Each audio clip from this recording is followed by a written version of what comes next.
you will, you can make me clean.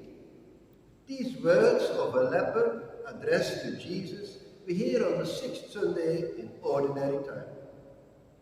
Surely the words, if you will, help us to give this remark a second thought. During congregational intercessory prayers, we hear every now and then, God, you should, and then follows the request. Definitely, it is not to us to dictate God what to do. The psalmist tells us, you listen, O God, to the prayers of the lowly. In the book Chronicles we read, if my people who hear my name humble themselves and pray and seek my presence and turn from the wicked ways, then I will listen from heaven. Surely the leper had this humility, and even more so, he had trust in the healing power of the Lord. Last week I went out to bring the Holy Communion to the sick. After a short exhortation of victory after suffering, and much suffering of the Lord to obtain our redemption, the sick woman asked me, is it right to pray for healing? Is it right to pray for the end of suffering? The letter of James is clear about this. Any one of you who is ill should send for the elders of the church. And they must anoint the sick person with oil in the name of the Lord and pray over him. St. Gregory of Nyssa has the following contribution to this question of suffering. Indeed, he says, the suffering of the soul is never God's goal for us, but the annihilation of all what is not good in our soul is surely the goal. God attracts the soul to himself, but the soul cannot go to him as long as evil exists in it.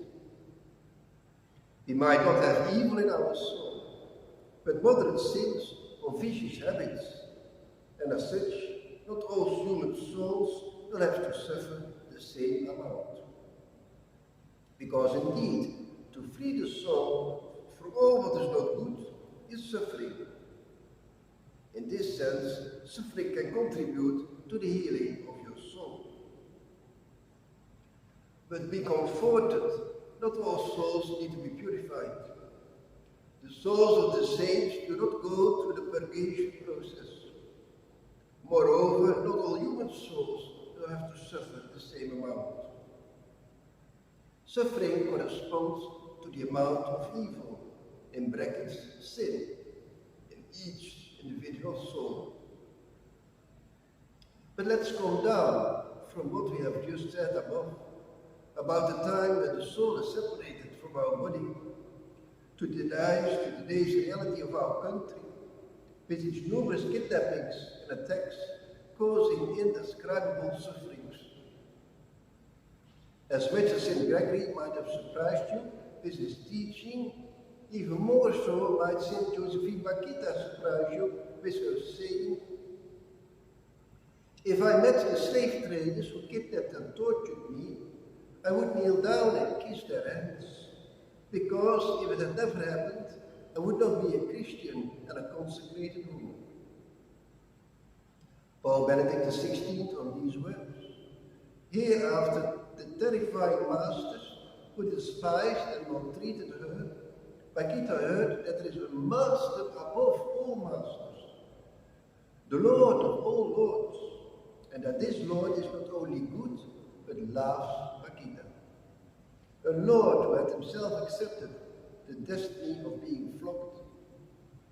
St. Bakhita was able to see in the events of her life, even in the most painful ones, the path that the Lord had prepared for her so that she could meet him. We can comfortably add here the words of the Apostle Paul. I consider that our present sufferings are not worth comparing with the glory that will be revealed in us. And we know that in all things God works for the good of those who love him.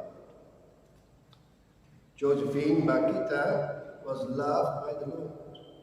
You are loved by the Lord, and the leper was loved by the Lord. The Lord does not withhold his good from anyone. He loves us and wants to make us clean. He only waits for you, like the leper, to come to him humbly and with trust in him. And surely you will